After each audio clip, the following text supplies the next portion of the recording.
Caros irmãos em Jesus, que a paz nos abençoe. O nosso tema, nesta parte prática da doutrina espírita, que esse livro, Reuniões Mediúnicas, é justamente a parte prática do espiritismo. A parte teórica, a parte dos princípios, vocês tiveram no Iniciação e mesmo no segundo ano a respeito de mediunidade, não é?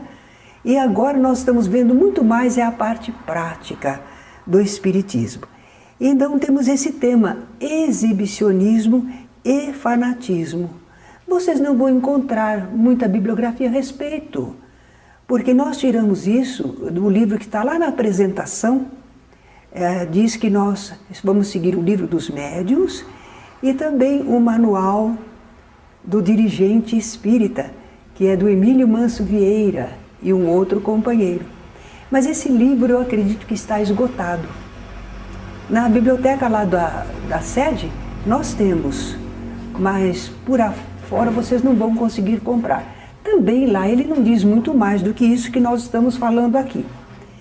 Mas nos livros de André Luiz, e em certos romances e livros de outros autores, vocês vão encontrar na parte prática, eles comentarão este problema, porque nós estamos falando de reuniões mediúnicas, como seria o ideal, quais os probleminhas que nós encontramos, como contornar, não é? É isso que nós estamos aprendendo, para que a prática espírita seja assim tão digna quanto é a parte teórica, não é? Os princípios doutrinários.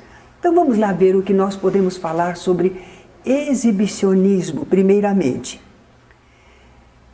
Os bons espíritos nos recomendam que no trabalho mediúnico nós sejamos modestos, discretos e prudentes. Vamos ver o que isso quer dizer, né? Por que eles recomendam isso? Por que os espíritos se preocupam com isso, não é? Nós estamos vendo o que é ser modesto. O que é? É o contrário do quê? Do vaidoso, às vezes também orgulhoso, não é? É justamente o exibido, não é? Modesto.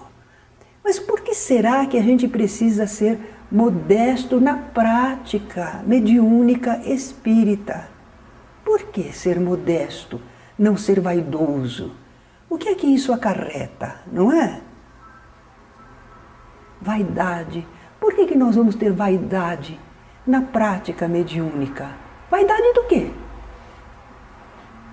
Somos nós, por exemplo, que somos os espíritos que falam, que produzem os fenômenos? Não. Se somos médiuns, somos só intermediários. Se nós somos dirigentes, nós apenas dirigimos a parte externa, mas nós não comandamos os fenômenos. Esses são feitos dentro de leis divinas.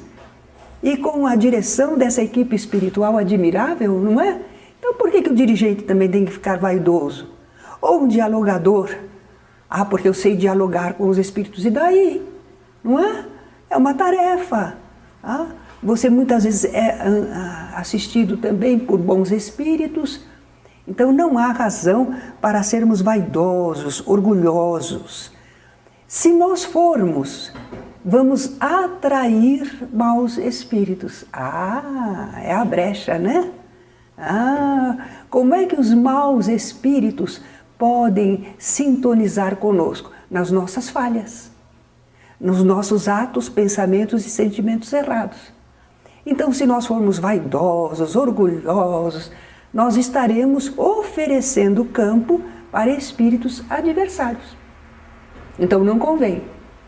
Então convém que a gente seja modesto.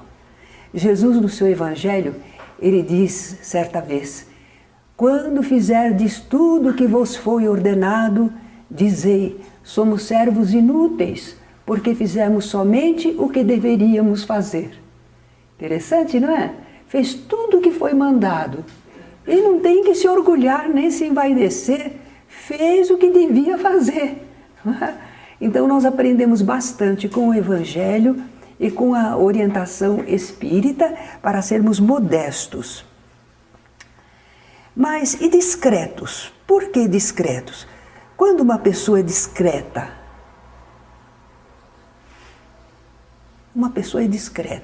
por que ela é discreta? Como é que a gente sabe que ela é discreta? Não chama atenção, não é? É uma pessoa discreta, ela está lá, está presente, tem o seu lugar, mas ela não fica chamando atenção mais do que o normal, que chama mesmo atenção a presença de alguém, né? Então, discreto na reunião mediúnica é quando nós não ficamos nos exibindo, não é? Comentando tudo, querendo aparecer. Discreto. Nós somos discretos, porque nós estamos aqui numa função, num trabalho. Não é palco, não é vitrina. Nós estamos aqui discretos. Cada um no seu papel, cada um na sua função, né? Então, não estamos exibindo nada e nem querendo comentar isto ou aquilo outro para mostrar que sabemos. Prudentes. Jesus diz assim, sede mansos como as pombas, prudentes como a serpente. A gente sabe que Jesus estava falando da nossa orientação. Mansos como as pombas é porque os pombos não são ave de rapina.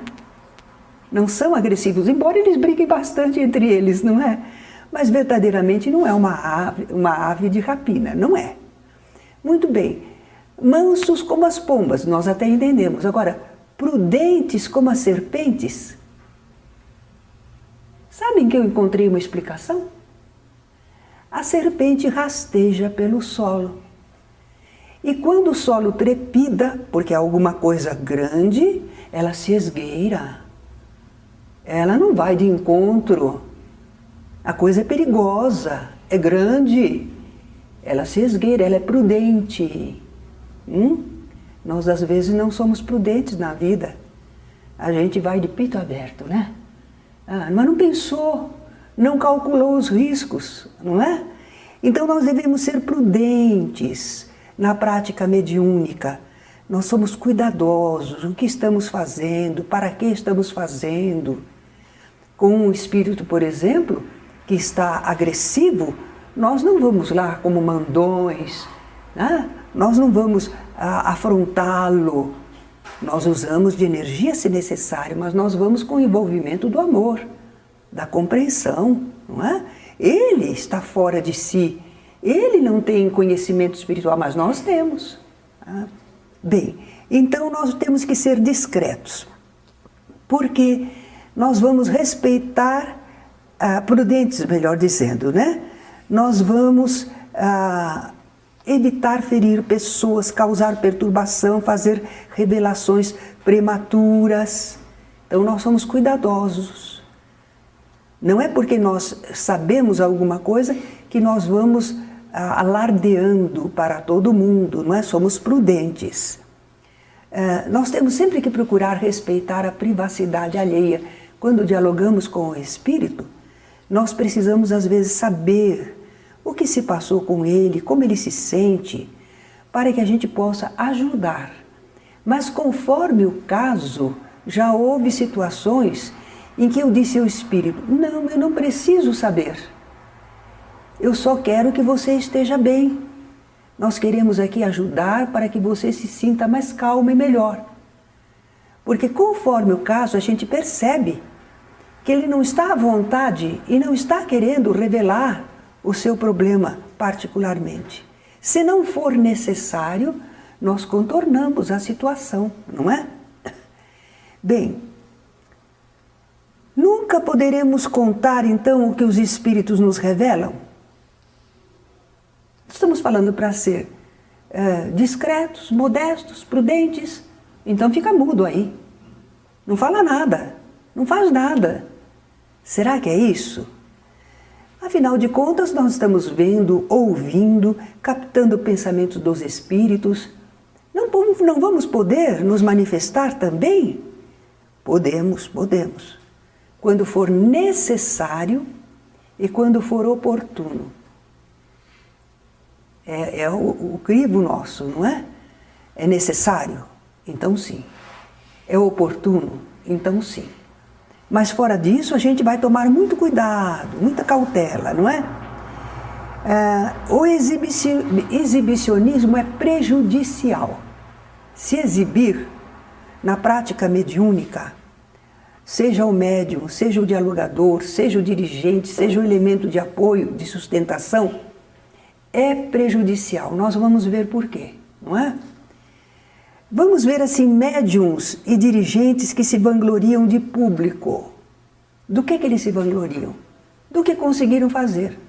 Das curas que realizaram, dos fenômenos produzidos através da mediunidade ou do grupo. Às vezes a pessoa tem a vaidade do grupo. Ah, o nosso grupo é formidável. Você precisa ver cada fenômeno que acontece por lá. Porque no nosso grupo... Olha o exibicionismo aí. Certo? Eu pus aqui alguns exemplos. Porque como é que a gente podia passar isso? Então me lembrei de algumas situações. Um dirigente olha para todos e diz: estão entrando nesta sala alguns espíritos e se aproximam dos assistentes, das pessoas. Isso é exibicionismo? É exibicionismo, sim. Ele está querendo mostrar que ele vê aquilo que a gente não vê. Que ele pode mais, que ele sabe mais, ele está se exibindo, sim. Agora, no que isso prejudica? Deixa ele se exibir um pouco. Não, olha o que prejudica. Ele falou que estavam entrando alguns espíritos e que se aproximavam das pessoas. Ora, nós sabemos que as pessoas ainda não estão bem preparadas, não estão fortes de conhecimento. As pessoas se impressionam. Nós mesmos precisamos tomar cuidado, porque se alguém fala para nós, não sei, acho que você hoje não está bem assistido. E de repente a gente já fica inseguro. Será? Vai ver que a pessoa viu, vai ver que ela sabe. Porque a gente tem os problemas do complexo de culpa, né? A gente sabe das suas falhas.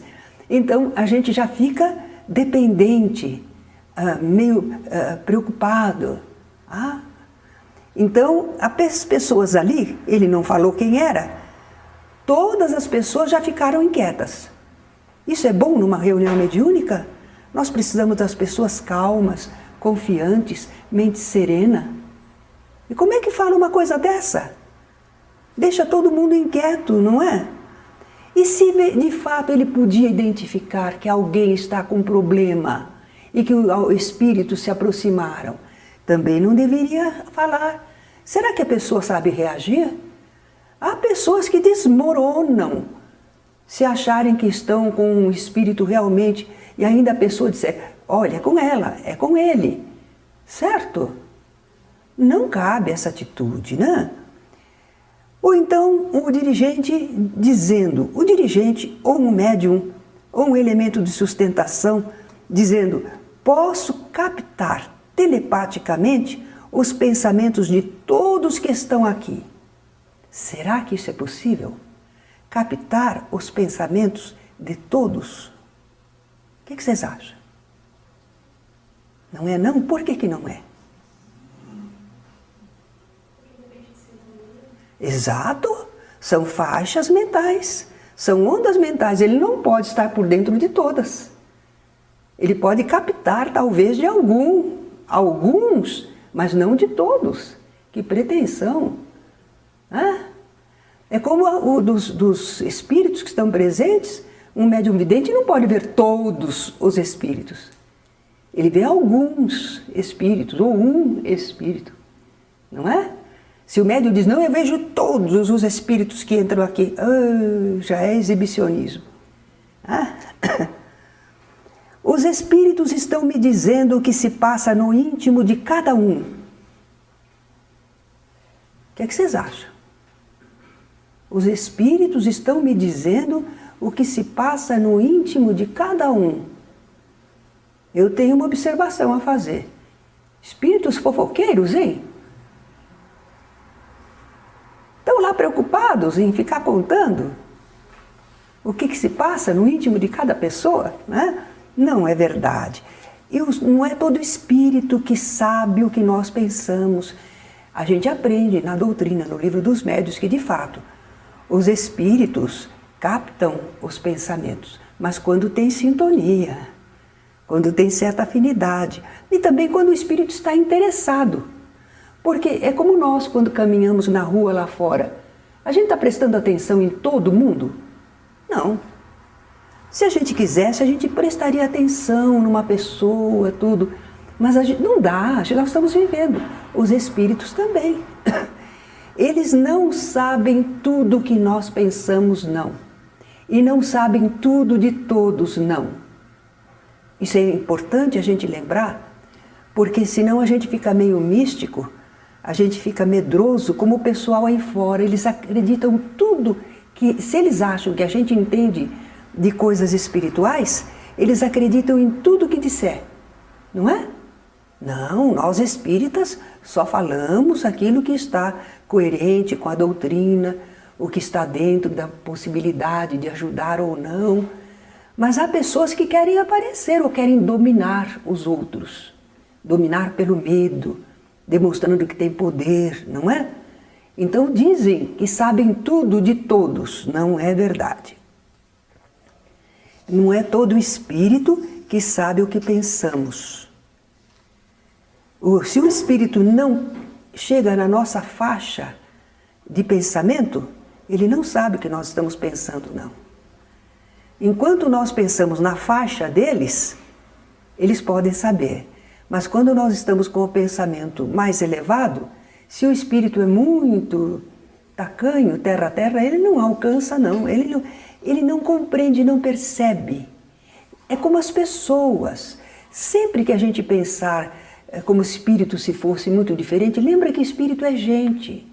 E aqui na Terra, nem todas as pessoas percebem o que está se passando com os outros. Nós trabalhamos junto com pessoas às vezes, e às vezes aquela pessoa está com um problema, ela está diferente, ela está de olhar entristecido, monossilábica, fala pouco, mas está todo mundo, cada um ocupado com as suas coisas, percebem? Não percebem. Às vezes a gente nem presta atenção direito nos outros. Ora, os espíritos também são gente. E eles têm seus interesses, seus problemas. Então eles não sabem captar todos os pensamentos. Só os espíritos muito elevados, evoluídos, não é? Mesmo assim, eles não ficam escarafunchando, não, só quando é necessário e útil. Vejo a aura de todos os presentes. O que é aura, hein?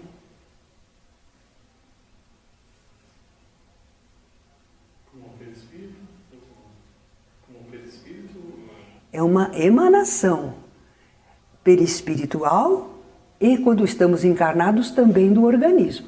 Se é um espírito, a emanação é só do perispírito dele, aquela aura que forma, aquela faixa ao redor dele, né? Não é o perispírito, é a emanação dos fluidos do perispírito. Isso que é aura. Como nós estamos encarnados, nós temos perispírito, então temos aquela emanação. Mas não só a emanação do perispírito, o corpo também emana energias, fluidos. Então há uma mescla na nossa aura, né? Então ele diz: vejo a aura de todos os presentes. É verdade que algumas pessoas conseguem, elas transcendem o corpo e visualizam a aura nas pessoas. Mas não de todo mundo. Não, de todo mundo não. E depois, que adianta observar a aura? Essa aura está boa. Não, essa aura dessa pessoa não está boa, não. O estado espiritual não é bom. Mas isso é momentâneo. A aura não traduz a vida inteira da pessoa. Ela pode representar um momento. Então, naquele momento, a pessoa está entristecida, debilitada, qualquer coisa. Então, a aura dela ficou mais diminuída, não está vibrante, não está luminosa, certo? Então, julgar pelas auras, de que adianta ver as auras? Um espírito obsessor está envolvendo essa pessoa, está colado ao seu corpo. Lá no centro, na sede, e acho que aqui também, a gente já está tomando o cuidado de não falar obsessão. Você está com um obsessor, você precisa ir para a reunião de desobsessão. Nós falamos aqui, estudamos tecnicamente, mas para o povo a gente fala assistência espiritual. Você está precisando de uma assistência espiritual. Tá? Porque se a gente falar obsessão, tem que falar o que é obsessor. E a pessoa vai ficar apavorada. A gente não fala. Eu sei que na conversa comum a gente fala, não é? Mas na casa espírita nós estamos tomando cuidado, porque sabemos o que causa nas pessoas, né? Então não conviria falar isso. E principalmente estaria expondo a pessoa ao julgamento de todos os outros. Ela é obsidiada, ele é obsidiado. Certo? Não pode se fazer uma coisa dessa, né? Diria também aquela pessoa que é exibicionista. Há vários espíritos acompanhando as pessoas. Um deles maldiz o encarnado que acompanha. De novo, hein? Ele não identificou, deixou todo mundo inquieto. Acho que tem um espírito aí que está me amaldiçoando. Então, essa inquietação desnecessária, só para se exibir, para dizer que tem capacidade, poder. Agora, as pessoas que não conhecem muito da vida espiritual ficam impressionadas se uma pessoa se exibe desse jeito. Elas não sabem e acreditam que a pessoa sabe. Se ela está falando, isso deve ser verdade. E por isso vocês vão notar e vão já usar como uma defesa. Em algum lugar, em algum grupo, com alguém, se a pessoa começar a falar uma porção de coisas assim para você, você dá um desconto, quer dizer, não leve em consideração tudo. Se houver mesmo um espírito que está próximo a nós e não é um espírito esclarecido, é perturbador, o que é que nós vamos fazer? Nós vamos elevar o pensamento a Deus, fazer uma vibração de paz, de bondade, que Deus ampare, que Deus ilumine, que Deus proteja. Jesus ensinou, orai pelos que vos perseguem e vos maltratam. Pronto.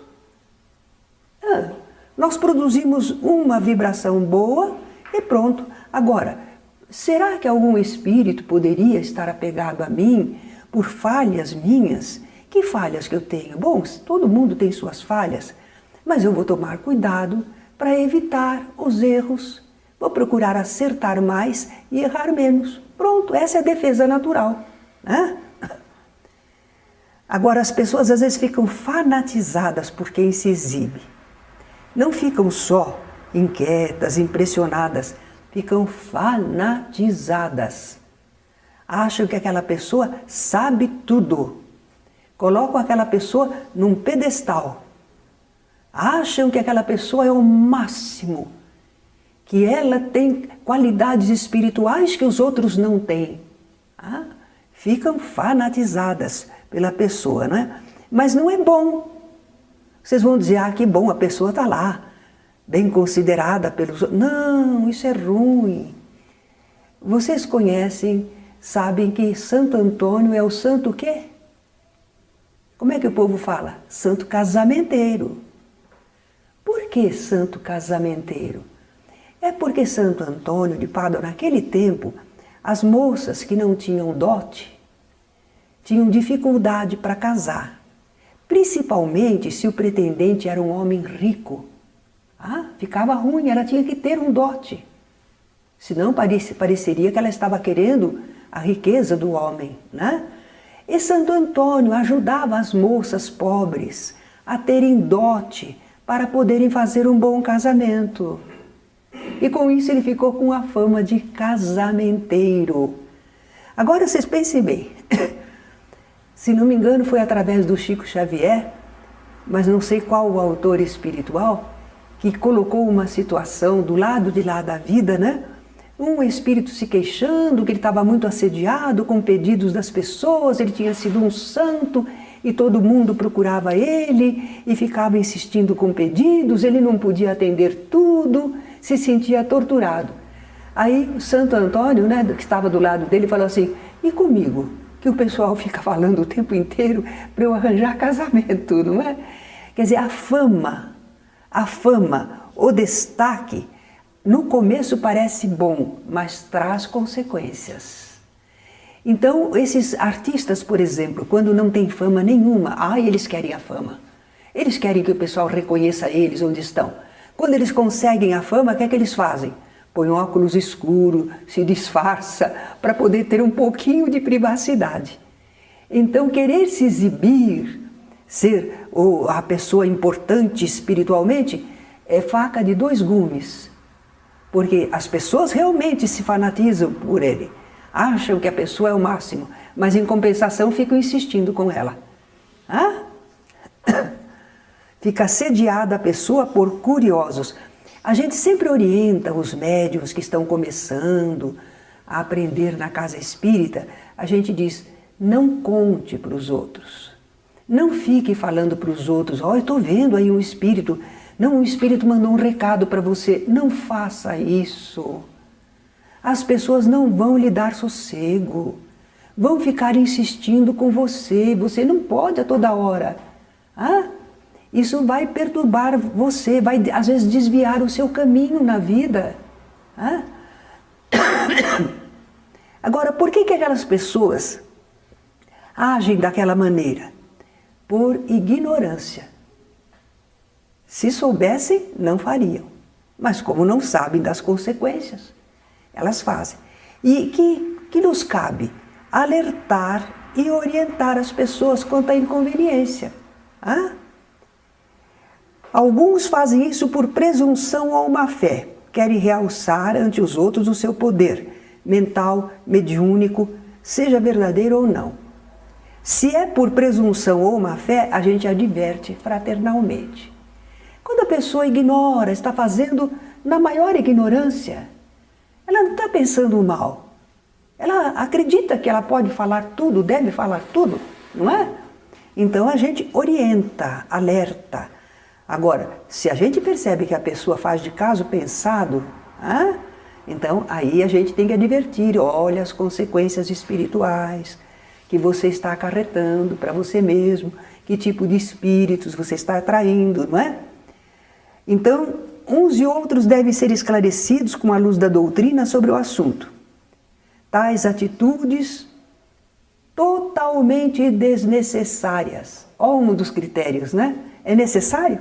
Não, não é. Em nada edificam e deverão ser evitadas. São práticas nocivas e contrárias ao que ensinam os bons espíritos. Nós estamos neste estudo justamente procurando orientar a prática, equilibrar a nossa prática, fazer a prática de um modo acertado, útil. Então nós vimos exibicionismo. Em relação ao exibicionismo, alguma perguntinha ou querem comentar alguma coisa? Porque vocês têm direito também. Depois nós vamos entrar em fanatismo. Tá tudo bem? Tranquilo?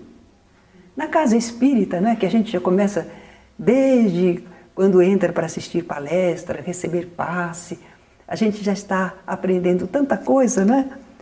Agora vamos ver então fanatismo. O que será fanatismo? Esse é um fanático. Acho que é mais fácil a gente pensar quando a gente pensar no futebol, né? É fanático por futebol.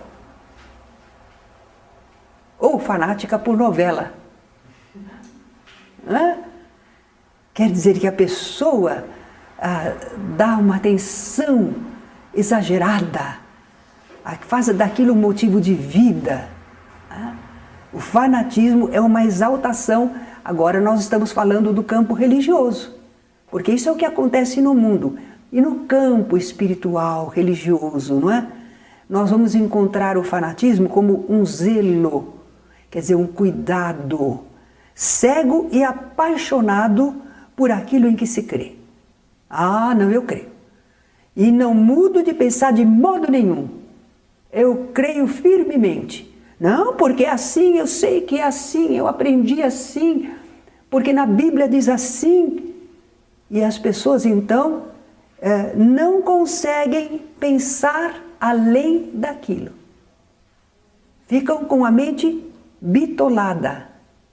É isso que é o fanatismo. O problema do fanatismo é esse, porque senão a gente diria, deixa a pessoa com o fanatismo dela. Mas no campo religioso, não. A pessoa não pode ver a verdade, não pode examinar um assunto, não pode perceber se é certo, se é errado, porque ela está vedada. O fanatismo não deixa. Ela não se permite examinar o assunto de modo diferente, não pode. É assim e pronto. Então a verdade está ali, mas a pessoa não vê. É como se fechasse os olhos, não é? Se ela não vê a realidade, se ela se fecha os olhos e só vê aquilo que ela acha que é a verdade no seu fanatismo, ela pode chegar a praticar ações repreensíveis. Esse é o problema do fanatismo. Uma pessoa fanática pode achar que vamos matar os infiéis. Deus vai ficar contente quando nós acabarmos com todos os infiéis. Só ficam os adoradores de Deus. Isso é fanatismo. O pessoal fala também em fundamentalismo, não é? Ultimamente, eles falam assim, né? Quer dizer, só naquele fundamento das pessoas. Agora, no meio espírita, como é que a gente identifica fanatismo? Como será que o espírita se mostra fanático? Quando o espírita se entrega cegamente à direção de qualquer espírito, não faz nada sem ouvir o espírito, ele se torna um autômato. Naturalmente que o espírito fala através de médium, mas às vezes é o próprio médium que está fanático. Ele estabeleceu relação com o espírito, confiou no espírito, acreditou no espírito, e agora o que o espírito disser ele faz. Não adianta você querer falar para ele, argumentar, mas por que esse espírito falou assim? Porque não sei o quê, mas será que está de acordo com a lei divina? Não adianta. O espírito falou, está falado. Ele obedece cegamente, não é? Então aí é um médium fanático, é um espírita fanático. Um espírito responsável, um espírito de certa elevação, ele não submete a pessoa às suas determinações permanentes. Um bom espírito não quer isso. Um bom espírito quer que a gente examine o assunto. Se for necessário, faça perguntas para se esclarecer. E se uma pessoa diz, não, mas eu penso diferente, o que faz o espírito que é esclarecido, que é benévolo? O que ele faz? Ele manda? Ele ameaça? Ele agride? Ele deixa. Por que ele deixa, hein? Isso, existe o livre-arbítrio. Ele sabe que ele não pode interferir no livre-arbítrio da pessoa. Ele pode falar, aconselhar, explicar. Mas ele tem que deixar a liberdade da pessoa. Na sede, nós às vezes, houve casos, assim, antigamente, uma ocasião a gente queria fazer uma mudança, queria ver se os trabalhos estavam bem, se a gente deveria fazer algo. Fizemos uma reunião com alguns médiuns, não é? E elevamos o pensamento a Deus e pedimos que eles nos dissessem alguma coisa, né? Os espíritos amigos deram manifestações gerais, benévolas, estímulos, mas não disseram faça isso ou faça aquilo. Porque o campo da realização material é nosso. O que for do plano espiritual deixa com eles, que nós nem sabemos o que tem lá e o que precisa, e eles estão fazendo, é a parte deles. Agora, decidir no campo material se nós vamos reunir ou não vamos reunir, se nós vamos começar um trabalho novo ou se não vamos começar, isso não é dos espíritos. Eu sei que em algumas casas eles têm como se fossem mentores, não é? E aqueles mentores espirituais é que dizem tudo o que vai fazer, quando vai começar, quem pode trabalhar. Os espíritos na nossa casa não querem isso não, eles não querem que a gente fique dependente. Eles estimulam, eles dão assistência, mas eles dizem, a direção é de vocês, estudem, analisem, conversem e decidam. Eles vão nos inspirar, mas nós temos liberdade de aceitar ou não a inspiração. Nós temos a responsabilidade, é o nosso campo de trabalho, é o nosso campo de experimentação. Eles estão desencarnados, trabalham no campo espiritual dos desencarnados. E vão tirar a nossa oportunidade?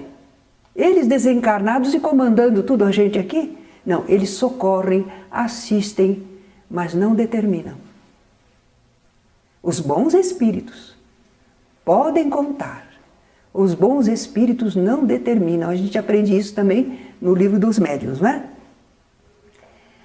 Agora, o espírita também se mostra um tanto fanático quando ele está caminhando com alguém pela rua, tropeça, ele diz, um espírito quis me derrubar. É você que não olhou direito, não levantou o pé direito, né? Pode haver um espírito querendo perturbar a gente? Pode. Mas tudo que acontece, você atribuir aos espíritos, isso é fanatismo. Passou do limite, exagerou. Certo? No livro dos médiuns, Allan Kardec coloca aquele caso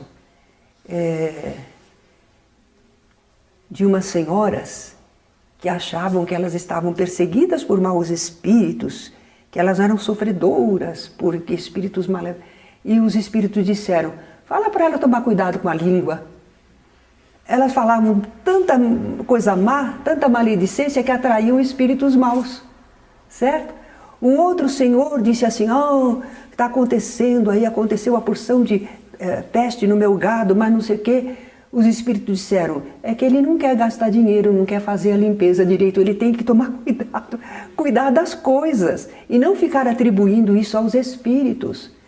Em nossa casa, às vezes, a gente, sabe, muita pressa, correria, e a gente às vezes não é ordeiro, colocou uma coisa no lugar em que não era, depois a gente fica procurando. Fica procurando. Quando não encontras, esses espíritos ficam mexendo as coisas, me atormentando, não é? Isso nós dizemos que é fanatismo, não é? Fanatismo. Agora, é natural que haja em nosso caminho provas e expiações a enfrentar. Mas, no fundo, nós somos os responsáveis diretos por aquilo que nos acontece. Nós não podemos colocar na culpa de espíritos, não é? Ficarmos assim apavorados, fanatizados, tudo são os espíritos que estão causando em nossa vida.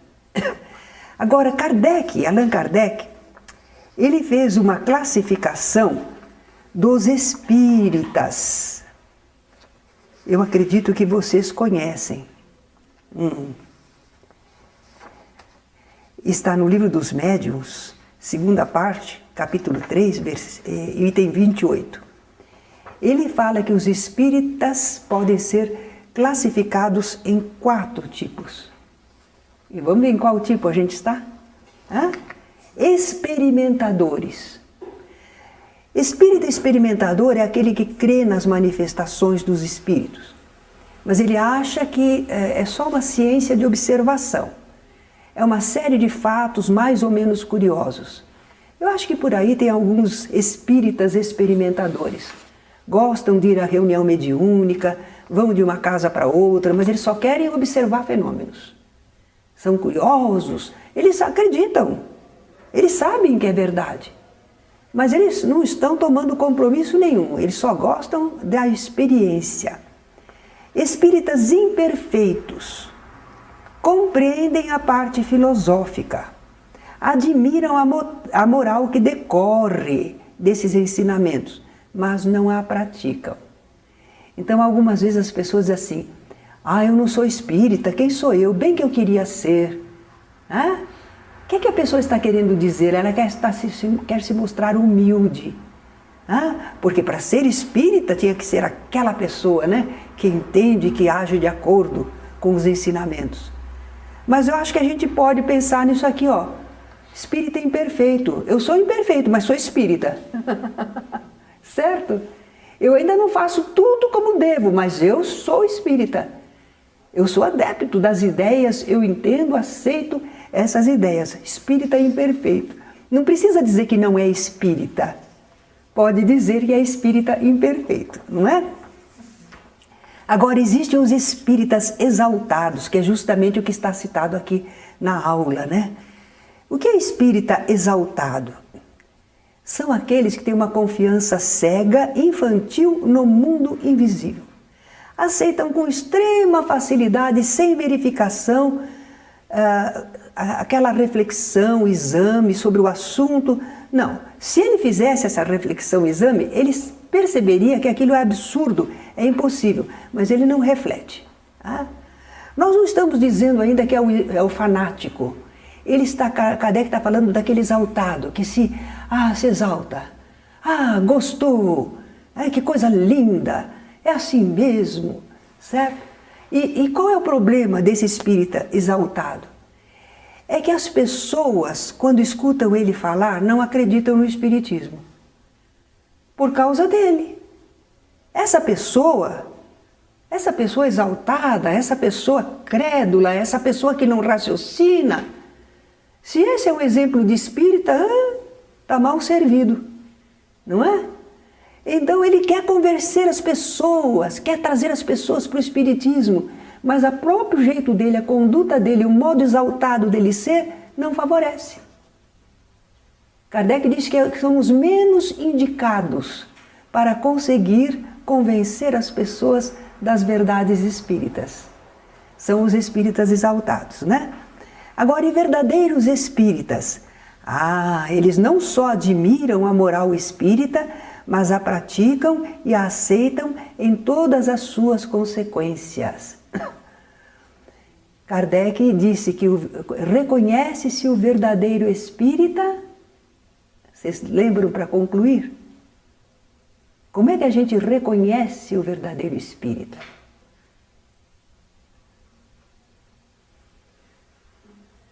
Pela sua transformação moral. Nós todos, pelo conhecimento espírita que a gente vai entendendo, a gente vai mudando o modo de ser. Claro que não espere de nós santidade da noite para o dia, mas nós estamos mudando o nosso modo de ser. Às vezes nós éramos explosivos, agora a gente pensa um pouco mais. De vez em quando a gente explode ainda. Mas a gente já vai atrás, já conserta a situação, não é? Está influindo em nós o conhecimento espírita. Está orientando a nossa conduta, não é? A gente não só admira a moral espírita, a gente está procurando praticar. Reconhece-se o verdadeiro espírita pela sua transformação moral, pelos esforços que faz para domar as suas más inclinações. Kardec não disse porque ele é perfeito. Pelos esforços que faz para domar as suas más inclinações. É aí que a gente sabe que é um espírita. Então não precisa ter medo de dizer que é espírita, porque pensar, se eu falo que sou espírita, eu estou dizendo que eu sou bom. Não. Reconhece-se o verdadeiro espírita pela sua transformação moral, pelos esforços que faz para domar as suas más inclinações. O espírita se modifica mesmo na família. Sabe, a família muitas vezes não entende o nosso desejo de conhecer doutrina, de perseverar, de frequentar. Mas com o passar até as pessoas são assim, né? Quando a gente fala do espiritismo, né, e a gente está procurando ser espírita, se a gente faz qualquer coisinha errada, eles dizem assim, e você é espírita, é? Espírita faz isso, é? Eles ficam cobrando a gente, não é? Mas realmente, nós estamos nos esforçando. Perfeitos não somos, mas nós estamos na busca. E os familiares, os que convivem conosco, com o passar do tempo, porque nós começamos no espiritismo, leva 2, 3, 4 anos, para aquilo produzir uma modificação mesmo. Aí as pessoas começam a dizer, você mudou. Fulana mudou, Beltrana mudou, está melhor. Não é? Eles vão observando. E a propósito de como o espiritismo influi na pessoa, eu tenho um exemplo verdadeiro e que eu ultimamente ando contando para todo mundo. No nosso curso de iniciação lá na sede, anos atrás, chegou na leva nova, no começo do ano, um casal. A moça não tinha visão, eles eram jornalistas, pessoas interessantes, e ela começou, a gente falava na aula e ela fazia perguntas e contestações e disputas. Deu um pouquinho de trabalho no começo, né? Mas nós percebemos logo que não era o comum das pessoas que vêm já desejosas de ouvir. Então fui conversar com ela e disse, tenho notado que vocês estão aqui na casa, sejam sempre bem-vindos. E notei que você está muito interessada nos assuntos que você pergunta, você quer tirar a dúvida. Mas eu gostaria de saber como é que vocês chegaram aqui ao centro, por que que vocês vieram ao centro? Ela disse, é que eu tenho um parente, é um homem muito bom, é bom chefe de família, é bom pai, é bom esposo, é bom profissional, é uma pessoa e tanto. E eu então quis vir aqui para ver que religião é essa que faz alguém ser como meu parente. Sabe quem era esse parente? Ciro Fumagalli, companheiro que faz palestras, ele trabalha atualmente mais lá em Valinhos, mas trabalhou muitos anos na nossa casa. Ele é uma pessoa aparentemente comum. Você vai perguntar o quê? Que ele está fazendo uma grande obra, que ele é um missionário. Não, ele é oftalmologista, ele também faz acupuntura ultimamente, ele é casado, tem mulher, filhos, é uma criatura discreta. Aparentemente é uma pessoa como outras, mas no dia a dia, na vida dele, ele está dando testemunho daquilo que ele crê, daquilo que ele entende, daquilo que ele sente. Então, esse exemplo do espírita é que é o mais importante, não é? Não é falar para os outros que o espiritismo é bom. Não é querer convencer aos outros com exageros, com fenômenos, para as pessoas se tornarem espíritas. Vivendo de acordo com a doutrina espírita, as pessoas acabam percebendo o valor que tem. E vocês vão reparar, se vocês levam a conversação, por exemplo, para um ângulo sempre nobre, discreto, vocês às vezes estão conversando numa roda de pessoas sobre um determinado assunto, na sociedade, na política, e você não acompanha aqueles comentários tristes, e você conversa isso, comenta aquilo outro, tudo, não é? Você também tem a sua opinião. Daí a pouco a pergunta é assim, você é espírita? Como é que eles perceberam? Pela característica, a qualidade dos pensamentos, dos sentimentos, da conduta. É isso que revela o espírita. Como ele está sabendo pensar, sentir e agir. E dentro da prática mediúnica espírita, o espírita também está agindo assim. Por isso é que ele nunca vai ser exibicionista ou ficar fanatizado. Ele está sempre procurando agir de acordo com o que a doutrina espírita lhe esclarece. Alguma perguntinha? Uma troca de ideias? Às vezes vocês têm algum caso para contar? Uma situação, sei lá.